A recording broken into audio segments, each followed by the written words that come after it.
എൻ്റെ നാട്ടിലൊരാളോട് ഞാൻ ചോദിച്ചു, ഹയാത്തിൽ CM വലിയുള്ളാനെ കണ്ടിട്ടുണ്ടോ? അയാള് പറഞ്ഞു മറ, ഒരു വട്ടം. എന്നാ പറഞ്ഞേരിന്ന് പറഞ്ഞു ഞാൻ അയാളോട്. അയാള് പറഞ്ഞു ഇതുവരെ എന്നോട് ആരും ചോദിച്ചിട്ടില്ല, ഞാൻ പറഞ്ഞിട്ടുമില്ല, ഇനി എന്നോട് ആരും ചോദിക്കൂന്ന് തോന്നണമില്ല, അതുകൊണ്ട് ഞങ്ങളോട് പറയാം.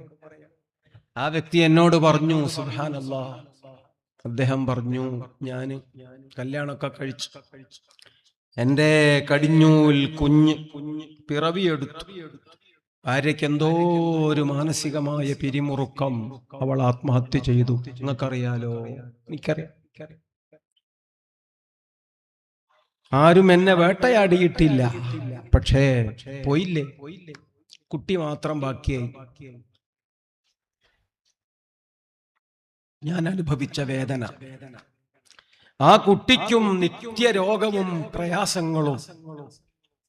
എന്റെ കുടുംബത്തിൽ തന്നെയുള്ള എല്ലാരെയും കരുതല്, എല്ലാവരെയും മനസ്സിലുള്ളത്, ഇതും കൂടി മെല്ലെ മെല്ലെ അങ്ങനെ അങ്ങനെ അങ്ങനെ എത്ര കാലം ഈ കുഞ്ഞ് കഷ്ടപ്പെടണം, ഈ കുഞ്ഞിനും വേണ്ടി ഈ ബാപ്പ കഷ്ടപ്പെടണം, മെല്ലെ മെല്ലെ അങ്ങനെ എന്നൊക്കെ എന്റെ വീട്ടുകാരും കരുതിയെടുത്ത് എനിക്ക് സഹിക്കണില്ല ഒരു ബാപ്പാന്റെ വേദന.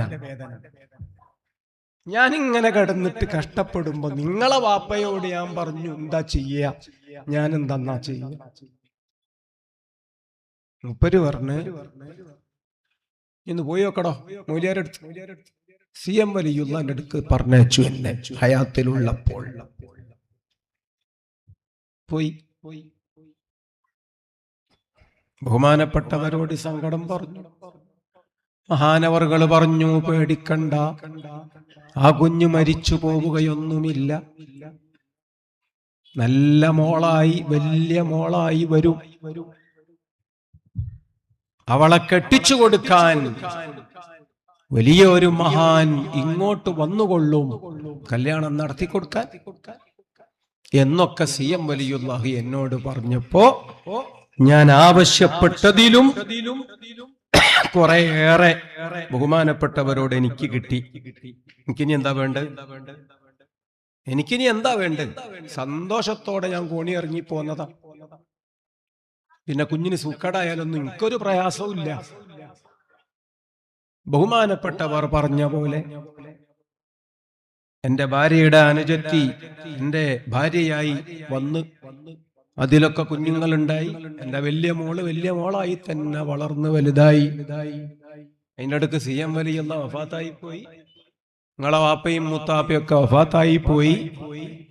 ഇനി ആരാണ് എന്താണ് എന്നൊന്നും ചോദിക്കാനോ പറയാനോ അറിയാനോ നമുക്കൊരു ഗ്യാപ്പൊന്നും ബാക്കിയില്ലാത്ത രൂപത്തിൽ എല്ലാം അസ്തമിച്ചു. എന്നാലും എന്റെ മോള് വലിയ മോളായി, സമയമായി, അന്വേഷണം വന്നു, ഏതാണ്ടൊന്ന് ഒത്ത് തീരുമാനിച്ച് അതിന്റെ നാളുകൾ അടുത്തു വരുമ്പോൾ എനിക്കൊരു മനം വരട്ടല്, എന്റെ ഉള്ളിന്റെ ഉള്ളിൽ നിന്നൊരാളല്. മൂപ്പര് പറഞ്ഞൊരു വാക്കുണ്ടല്ലോ, അതെന്താ കാട്ടുക? ഞാനെന്ത് ചെയ്യും? എനിക്കാരെങ്കിലും അറിയാവോ? ഞാനാരോടാ പറയുക? ഞാനിങ്ങനെ ആലോചിച്ച് വെറുതെ ഇങ്ങനെ നടന്നപ്പോ എന്റെ മനസ്സിൽ ഇങ്ങനെ തോന്നി, പരിസരത്ത് ഏറ്റവും വലിയൊരാള്, പ്രായമുള്ള ഒരാള് വേറെ ആരുമല്ല, സുൽത്താനുൽ ഉലമ ഉസ്താദ്, കാന്തപുരം ഉസ്താദ്. മൂപ്പരോടൊന്ന് പോയിട്ട് ഈ വിഷയം ഒന്ന് പറയണം. പറ്റുമെങ്കിൽ മൂപ്പരിന്റെ മോളെ നിക്കാഹ് നടത്തി തന്നാൽ. അതിനിപ്പോ C5C പിടിക്കണം. സി ഉസ്താദിനെ കണ്ട് സി ഉസ്താദ് എന്നോട് ചോദിച്ചു, ഖാദറെ, നമ്മൾ നേരത്തെ എല്ലാം നിശ്ചയിച്ചു, എല്ലാം ഉറപ്പിച്ച് ആക്കി വെച്ചിട്ട് ഇനി ഉസ്താദിനോട് പറയുന്നതിൽ വല്ല അന്തസ്സുണ്ടോ? അപ്പൊ ഞാന് മറ്റേ കഥയൊന്നും പറഞ്ഞില്ല. സി ഉസ്താദിനോട് ഞാൻ പറഞ്ഞു, ഒരു ഉമ്മല്ലാത്ത മോളെ സങ്കടാണ്, അത് മൂപ്പർക്ക് കൊണ്ട്. മൂപ്പര് പറഞ്ഞ് നേരെ കാന്തപുരത്തേക്ക് ചെല്ല്, അവിടെ കുറെ ആളൊക്കെ ഉണ്ടാവും, നീ കാത്തു നിൽക്കൊന്നും വേണ്ട, നിനക്ക് പെട്ടെന്ന് തന്നെ കാണാം, ഉസ്താദിനെ നേരിൽ കണ്ട് ഇങ്ങനെ തന്നെ അങ്ങ് പറഞ്ഞേക്ക്. മറ്റേ വിഷയമൊന്നും പറഞ്ഞിട്ടില്ല, ശൈഖുനായെ കണ്ട കാര്യം.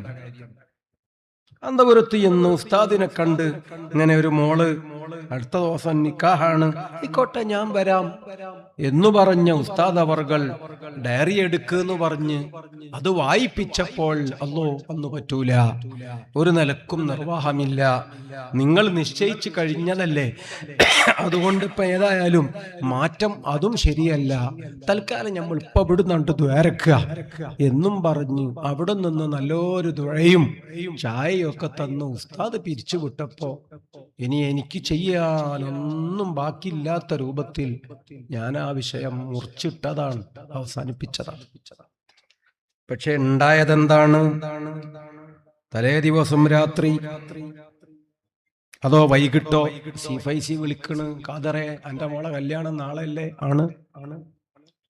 ഉസ്താദ് വിളിച്ചിരുന്നു. ഉസ്താദിന്റെ മറ്റേ ആ പരിപാടികളൊക്കെ ഒഴിവായിട്ടുണ്ട്, അതിഥികൾ വരുന്നതൊക്കെ മാറിയിട്ടുണ്ട്. ഉമ്മല്ലാത്ത ആ മോള് പൊന്നൂര്, അവളെ വിവാഹം നാളെയല്ലേ? ഉസ്താദ് ഇങ്ങോട്ട് ഓർത്തെടുത്തു, ചോദിച്ചു. അപ്പൊ ഉസ്താദ് ഉണ്ടാവൂട്ടോ. സുബ്ഹാനല്ലാഹ്, കൃത്യസമയമാകുമ്പോ ഉസ്താദ് ആ വിവാഹത്തിന് നേതൃത്വം നൽകുന്നു. അയൽവാസിയും നാട്ടുകാരനൊക്കെയായ ആ സുഹൃത്ത് എന്നോട് ചോദിച്ച വല്ലാത്തൊരു ചോദ്യമുണ്ട്.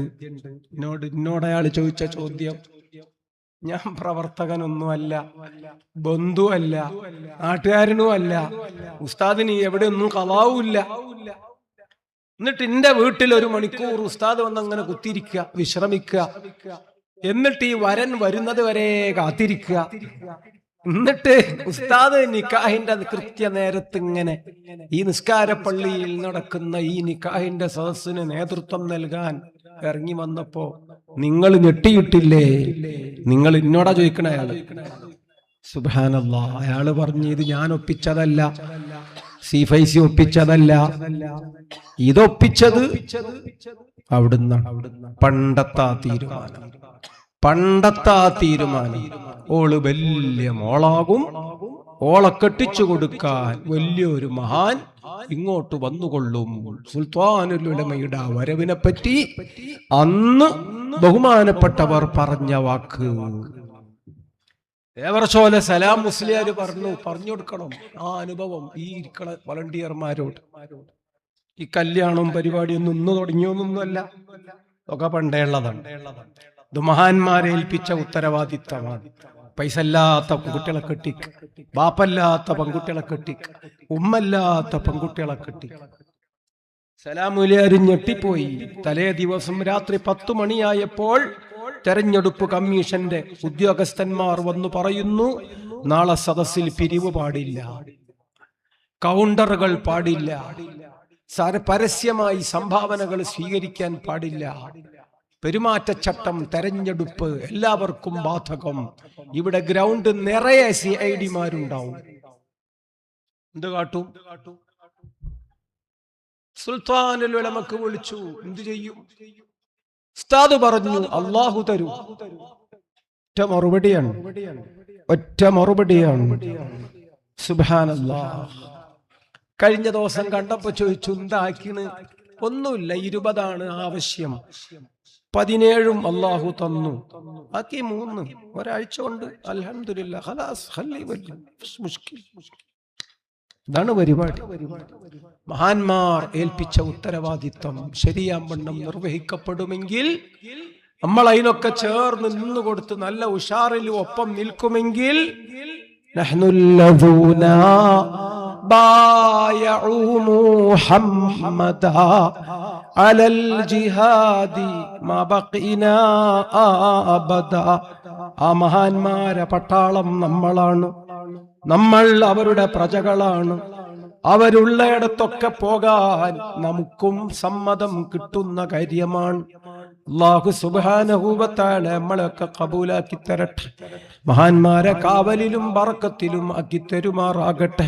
ബഹുമാനപ്പെട്ട CM വലിയുള്ളാന്റെ അപ്പുറത്തും ഇപ്പുറത്തും ബഹുമാനപ്പെട്ട യൂസുഫ് കോയ തങ്ങൾ, ബഹുമാനപ്പെട്ട കോയ ഉസ്താദ്, 2 മഹാന്മാർ, ഈ 3 മഹാന്മാരെയും നെഞ്ചിലേറ്റിയ ഈ പ്രദേശം, എല്ലാ അമലും എല്ലാ പരിപാടികളും അല്ലാഹു ഖബൂലാക്കി തരുമാറാകട്ടെ. ആമീൻ. എനിക്ക് സൗണ്ട് ഇല്ല, തങ്ങളെ ഇരുത്തി കുറേ പറയാനും പറ്റൂല, ഞാനതുകൊണ്ട് നിർത്തുക. നല്ലളത്ത് കഴിഞ്ഞ ദിവസം പരിപാടിക്ക് പോയപ്പോ തിരിച്ചു ഓടി വണ്ടി കയറി പോരുമ്പോ ഒരാള് വണ്ടി തടഞ്ഞു നിർത്തിയിട്ട് പറഞ്ഞു, റോഡിലും വീട്ടിലുമൊക്കെ അപസ്മാരം കൊണ്ട് തല കുത്തി വീണ് കിടന്ന ആളാണ് ഞാൻ. ഉമ്മ പിടിച്ചോണ്ടുപോയി CM വലിയുള്ളാന്റെ മുമ്പിലേക്ക്. എന്നിട്ട് ആ സ്വഹാബി വനിത കുഞ്ഞിനെപ്പറ്റി പരാതി പറഞ്ഞ പോലെ എന്റെ അമ്മ എന്നെപ്പറ്റി പരാതി പറഞ്ഞു, ഇവൻ തലകുത്തി വീഴണ്, ബാക്കിയാവൂലെന്നാണ് എന്റെ പേടി, അതുകൊണ്ട് നിങ്ങൾ ഇവനെ ഒന്ന് സലാമത്താക്കണം. CM വലിയുള്ള പറഞ്ഞു, അപസ്മാരം ഇനി ഉണ്ടാവൂല, 40 കൊല്ലായി, പിന്നെ എനിക്ക് അപസ്മാരല്ല, ഞാൻ വീണിട്ടുമില്ല, ഒരു സ്ഥലത്തും ഒന്നിനും വീണിട്ടില്ല. അതാണ് ബഹുമാനപ്പെട്ട ശൈഖുനാ CM വലിയുള്ള. ഒരിടത്തും വീഴാതെ ഞങ്ങളെയൊക്കെ നീ സലാമത്താക്കണേ പടച്ചവനെ, ആ കാവലും കരുതലും ഞങ്ങൾക്കൊക്കെ തരണേ അല്ലാഹ്. ഈ നാട്ടിൽ നിന്ന് എല്ലാവരും ഒറ്റ ബസ്സിന് കയറിയാൽ മുപ്പരുള്ള ആ സ്ഥലത്തെത്തും. അതുകൊണ്ട് പലപ്പോഴും പോകുന്ന ആള് കുപ്പിയും വെള്ളവും, തിരിച്ചു വരുമ്പോഴും കുപ്പിയും വെള്ളവും, ഇതെന്നും കാണുന്ന ഒരു ചങ്ങായി വല്ലാത്ത പരിഹാസം. ഓന്റെ പരിഹാസം ഞങ്ങൾക്കൊരു രസം. പിന്നെ പരിഹാസത്തിന്റെ സ്വഭാവം കൂടിയപ്പോൾ ഞങ്ങളിൽ പലരും CM വലിയുള്ളാനോട് പറഞ്ഞു, അങ്ങനെ ഒരുത്തനുണ്ട്. മുപ്പര് പറഞ്ഞു, അത് സാരല്ല. വല്ലാതെ വേദനിച്ച ചിലര് അവര് CM വലിയുള്ളാനോട് പലതവണ പറഞ്ഞപ്പോൾ വെള്ളം മന്ത്രിച്ചു കൊണ്ടുവരുന്നതിനെ പറ്റി, അവൻ വല്ലാതെ പരിഹസിച്ചതിനെപ്പറ്റി, അത് ആവർത്തിക്കപ്പെട്ടതിനെപ്പറ്റി വേദനയോടെ ശൈഖുനാ ഖുതുബുൽ ആലം CM വലിയുള്ളാനോട് പറഞ്ഞപ്പോ മഹാനവറുകള് പറഞ്ഞു, നിങ്ങളെന്തിനാ ഓനെ നോക്കണേ, ഓന്റെ കാര്യം കാക്കയും പൂച്ചയും നോക്കിക്കോളൂ എന്ന്, കാക്കയും പൂച്ചയും നോക്കിക്കോളൂ ഓന്റെ കാര്യം എന്ന് പറഞ്ഞു ശൈഖുനാ. സുബ്ഹാനല്ലാഹ്, ആ ആള് പൈസക്കാരനാണ്, സൂക്കേട് വേറെ പലതും ഉണ്ട്. ആ വ്യക്തി നാട്ടിലെ മാന്യനും മൂപ്പനുമാണ്, കുറച്ച് വിവരവും ലോകപരിചയവും ഉണ്ട്. അതുകൊണ്ട് പരിഹസിക്കാൻ നല്ല മിടുക്കാണ്, സാധുക്കൾക്ക് മറുപടി പറയാൻ ബുദ്ധിമുട്ടാണ്, പ്രത്യേക കാറ്റഗറിയും ഒക്കെയാണ്. ഈ മനുഷ്യൻ 3 കല്യാണം കഴിച്ച ഒരാളാണ്, അതൊരു കുറ്റല്ല. 3 കല്യാണം കഴിച്ച ആളായതുകൊണ്ട് അങ്ങനെയൊക്കെ പല വീടുകളിലും പോകുന്ന ഒരാളാണ്. ഒരു ദിവസം വീട്ടിൽ നിന്ന് പോകുമ്പോ മൂത്ത മോൻ ചോദിച്ചു, പുയ്യാപ്പളന്ന് എങ്ങോട്ടാണ്? ഞാനുണ്ട് വാക്ക്, പുയ്യാപ്പള എങ്ങോട്ടാണ്? മുക്കെട്ടിയായ ഈ മനുഷ്യനോട് ചോദിച്ചു മോൻ. അതയാളെ ചങ്കിന് കൊള്ളുന്ന വാക്കായിപ്പോയി. അത് കേട്ടിട്ട് വേറെ 3-4 ആൾക്കാർ ഇളിച്ച് അതങ്ങ് പാസാക്കി കൊടുക്കുകയും കൂടി ചെയ്തപ്പോൾ ഈ മനുഷ്യന് വല്ലാത്ത ദുഃഖം തോന്നി, അപമാനം തോന്നി, താൻ അവഹേളിക്കപ്പെട്ടതായി ആ മനുഷ്യന് തോന്നിപ്പോയി. അയാളെന്തോ പറഞ്ഞു, മറ്റുള്ളവരും എന്തോ പറഞ്ഞു, കാണിച്ചു തരാം എന്നും പറഞ്ഞു പോടിപ്പോയ മനുഷ്യൻ. സുബ്ഹാനല്ലാഹ്, ഒറ്റക്കണ്ണൻ ദജ്ജാല് ചീറിപ്പായും തീവണ്ടി മെല്ലെ തലവെച്ചു കൊടുത്തു. അതാരുമില്ലാത്തൊരു മൂലയില്, ആരും കണ്ടതുമില്ല അറിഞ്ഞതുമില്ല. പടച്ചവനെ, കാക്കയും പൂച്ചയുമാണ് കൈകാര്യം ചെയ്തത്, കാക്കയും പൂച്ചയുമാണ് കൈകാര്യം ചെയ്തത്. പിന്നെ ഷൂട്ടും ബെൽറ്റും ഹാറ്റും കോട്ടും വടിയും കൊടയും വാച്ചും എല്ലാം കൂടി നോക്കി ആള് ഉറപ്പായി. അങ്ങനെ അങ്ങ് പള്ളിക്കാട്ടിൽ കൊണ്ടുവന്നു മറവ് ചെയ്തതെന്നല്ലാതെ സുബ്ഹാനല്ലാഹ്, അവനെ കുളിപ്പിച്ചോള്ള കാര്യം സംശയമാണ്, തയമ്മം തന്നെ ചെയ്തോ എന്നുള്ള കാര്യം സംശയമാണ്. കാക്കയും പൂച്ചയും കൈകാര്യം ചെയ്തോളും എന്ന് പറഞ്ഞത് ബഹുമാനപ്പെട്ട ശൈഖുനയാണ്. സുബ്ഹാനല്ലാഹ്, സൂഉൽ ഖാത്തിമ വലിയ ദുരന്തമാണ്. അല്ലാഹു നമ്മളെയൊക്കെ കാത്തുരക്ഷിക്കട്ടെ, നമ്മളെ മക്കളെയും അല്ലാഹു കാത്തുരക്ഷിക്കുമാറാകട്ടെ. മഹാന്മാരുടെ കാവൽ നമുക്ക് വേണം, സജ്ജനങ്ങളെ പൊരുത്തം നമുക്ക് വേണം. അവരെ ശാപം വന്നു വീഴാതെ നമ്മളെല്ലാവരും ശ്രദ്ധിക്കണം. CM വലിയുല്ലാഹി വലിയ മഹാനാണ്. ആ വലിയ മഹാന്റെ വലിയ കാവല് കൊണ്ട് അള്ളാഹു നമ്മളെയൊക്കെ കാത്തുരക്ഷിക്കട്ടെ.